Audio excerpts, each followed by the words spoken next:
من الشيطان الرجيم بسم الله الرحمن الرحيم الحمد لله والصلاة والسلام على رسول الله وآله وصحبه ومن والاه وبعد السلام عليكم ورحمة الله تعالى وبركاته. barkamu da kasancewa da ku a wannan shafi mai albarka domin tattauna kan muhimman sako dangane da babban maulidi na ƙasa wanda za a gabatar gobe a Kano insha Allah tabaraka wa ta'ala, wanda muna tare da Maulana Sayyidi Abul Fatih Thani At-Tijani wanda za mu dan gabatar da tambayoyi dangane da yaya abin zai kasance. Da farko dai muna so Maulana ya gaya mana gurin taro da za a yi a cikin Kanan da kuma lokacin da za a yi taron daga lokaci kaza zuwa lokacin tashi. Shine abu na farko da Maulana zai fara.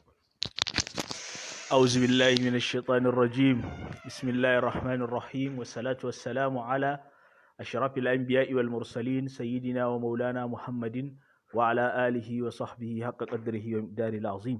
bayan haka Shu Abbas ahlan bikum tare da dukkan sauran yan uwa. Insha Allah tabaraka wa ta'ala akwai gagarumin maulidi na ƙasa da za a gabatar gobe insha Allah tabaraka wa ta'ala a nan Asimatul Faida garin Kano insha Allah tabaraka wa ta'ala, in Allah ya kai mu. Wannan maulidi gobe Talata za a yi shi ne da za a fara shi da misalin karfe 8:30 na safe, sannan kuma za a tashi karfe 2 daidai insha Allah lokacin sallan azhar kenan, lokacin sallan azhar lokacin tashi a maulidi kenan. Sannan kuma gurin da za a yi wannan maulidi za a yi shi ne a Mumbai House, gidan Malam Aminu Kano da nan yake Gwammaja insha Allah tabaraka wa ta'ala. A nan ne za a yi yanda muka yi taron Annajul Hamid, in Allah yadda a wannan guri za mu yi wannan taro insha Allah. So sai dai yan uwa da yawa suna ta tambaya ganin cewa wani guri ne aka faɗa keɓantacce wanda ake yin wasu taruka wanda suke officials haka, wanda galiban akan dan bada wata shaida ta kati ga wanda zai shiga. Shin wannan taron wato kofa a buɗe take ga dukkan masoya Annabi sallallahu alaihi wasallam mahalarta ba tare da wata shaida ta wani kati ba za a shiga, koko akwai wani shaida da aka tanada wanda sai da ita ne mutum zai shiga wannan taron? Alhamdulillah, wannan guri ga duk wanda bako da zai zo, bakon manzo Allah ne sallallahu alaihi wasallam, shaidar ka kawai guda biyu. Na farko shaidar ka ita ce ka zamanto kana la ilaha illallah Muhammadur Rasulullah sallallahu alaihi wasallam.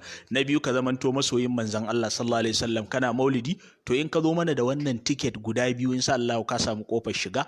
Kana la ilaha illallah kana maulidi, ba a karban kuɗi, ba wani alama da zaka zo da shi. Duk wanda zai shigo kana zuwa nan Mumbai House gidan Malam Aminu karfe 8, daga karfe 8 guri yana buɗe. Muna maraba da dukkan bakin manzo Allah sallallahu alaihi wasallam da za su marabci wannan guri. Abinda aka saba yi na maulidi, a karanta mana waɗansu abubuwa daga cikin darajojin manzo Allah, mu gina zuciyarmu akan soyayyar manzo Allah. Abu na biyu sannan a samu abin da za a ci a sha kuma a watsa insha Allah tabaraka wa ta'ala. To alhamdulillah, to tambaya kusan ta ƙarshe dangane da al'amarin shine muna so sai ya dan yi wa yan uwa albishir da irin wato topics, wasu daga topics da za a tattauna a gurin, da kuma irin wato wasu daga cikin maluma wanda za su kasance a wannan guri mai albarka na wannan maulidi.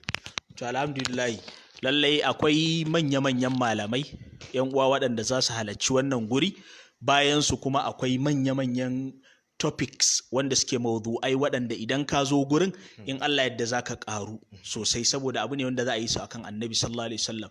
Daga cikin maluma da za su zo dai farko akwai Maulana Professor Ibrahim Makari, insha Allah tabaraka wa ta'ala zai samu halartar wannan guri. Bayan Professor Ibrahim Makari ya zo, sannan a nan Kano muna da Shomala Bakar Madatai. Shomala Bakar Madatai yana da maudu'i da zai tattauna mana hassasi wanda shine sanin gaibu na Annabi sallallahu alaihi wasallam. Kadiya abubuwa sun zamanto wani iri, Annabi bai san kaza ba, Annabi bai san kaza ba. To wannan abubuwa cewan Annabi ya san gaibu ko bai san gaibu ba, insha Allah tabaraka wa ta'ala gobe Shomala Bakar Madatai zai tattauna mana shi.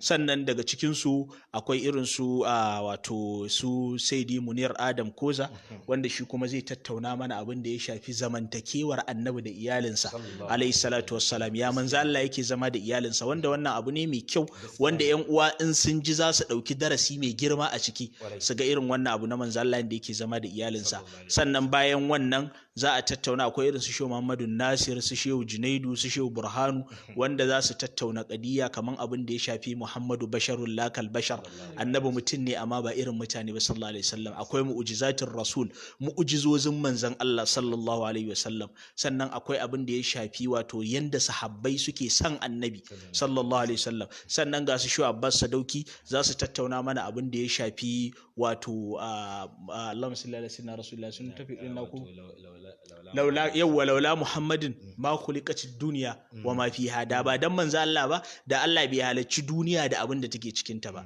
Kamar yadda Shehu Yusuf Nabahani yake faɗa, nurukal kullu wal wara ajza'u ya nabiyyan min jundihi al anbiya'u illatal kauni anta kunta walaula kala damat fi ghaibiha al ashiya'u. To da irin wannan topics din waɗanda suke raya zukatan masoya annabi, waɗanda suke shawwakar da duk wanda yake son manzo Allah in ya ji, insha Allah tabaraka wa ta'ala gobe in ya zo wannan guri zai haɗu da waɗannan alkaukaba min al'ulama wanda za su tattauna wannan. Sannan akwai topics wanda za a tattauna shi na abin da ya shafi wato sufar manzan Allah, na halin annabi sallallahu alaihi wasallam da kuma sufansa na kamanni.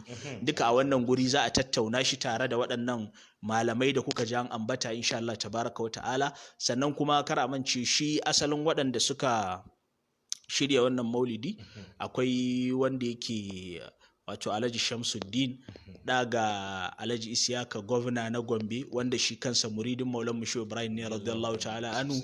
Da aka maulidi ne wanda za a yi shi na dakan daka shi kan daka tankadan bakin gado.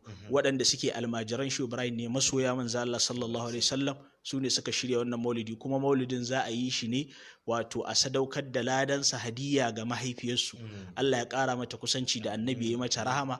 To za a tattauna waɗannan ƙadiyoyi muhimman gaske, wanda kuma muna burin insha Allah ƴan uwa su samu halatta. Ina makaran kallon ƴan uwa, an ji dai bayanai. Wannan ina ga su ne tambayoyin da kuka fi mana dangane da wannan taro, kuma gashi alhamdulillah duka an sami amsa wasu. Abinda kawai muke jira mu ce sai mun ganku insha Allah tabaraka wa ta'ala, kakka sake a yi taron nan babu kai. Sannan wannan program namu yan uwa da muka yi, da Allah yan uwa duk wanda suka zo su mana share, domin yan uwan da suke kan hanya da wanda suka fara shigowa ma da wanda za su taso, da Allah dan su sami bayanai dangane da shi wannan taro namu. Sai mun ganku insha Allah tabaraka wa ta'ala. Duk ta inda ka shigo Kano ka ce mun bayya house gidan Malam Aminu Kano, duk ta inda ka shigo ka faɗi wannan ka gama adireshi insha Allah tabaraka wa ta'ala. Sai mun ganku. Wassalamu alaikum wa rahmatullahi ta'ala wa barakatuh. Wa alaikum assalam wa rahmatullahi ta'ala.